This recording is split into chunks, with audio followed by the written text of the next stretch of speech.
સુરતના કામરેજ વિસ્તારના હત્યાની કોશિશના કેસમાં સાક્ષી રહેલા વકીલ પર જીવલેણ હુમલો કરનાર 2 આરોપીઓને ઉત્તરાયણ પોલીસે ધરપકડ કરી છે. પોલીસે પિતા પુત્રની ધરપકડ કરી કાયદેસરની કાર્યવાહી હાથ ધરી છે.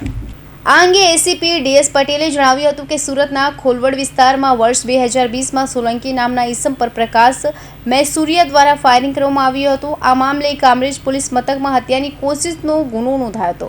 ત્યારે આ કેસમાં સાક્ષી રહેલા કુશાલ રણછોડભાઈ સોલંકી કે જે પોતે વકીલાત કરે છે તેમના પર તારીખ 26/4/2025ના રોજ કટોર વિસ્તારમાં મારામારીની હુમલાની ઘટના બની હતી.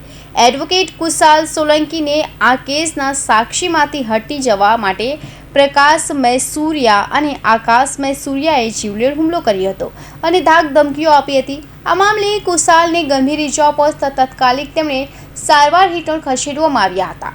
કુશાલે આ અંગે ઉત્તરાયણ પોલીસ મથકમાં ફરિયાદ નોંધાવતા પોલીસે આકાશ અને પ્રકાશ મૈસુરિયાની ધરપકડ કરી કાયદેસરની કાર્યવાહી હાથ ધરી હતી. ઉત્તરાયણ પોલીસ સ્ટેશનના કઠોર ગામે તારીખ 26/4/2025ના રોજ સાંજના 7:30 વાગે કઠોર ગામે એક મારામારીનો બનાવ બનેલો, જેમાં કુશાલ રણછોડભાઈ સોલંકી જે વકીલાતનો વ્યવસાય કરે છે એમણે ફરિયાદ લખાવેલી.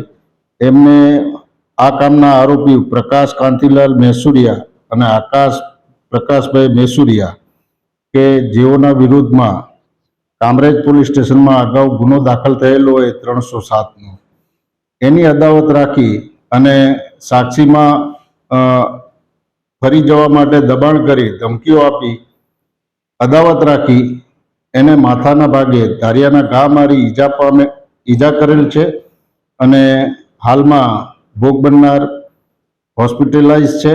આ કામના આરોપીઓને ધોરણસર અટક કરવામાં આવેલ છે. હાલમાં રિમાન્ડ ઉપર છે.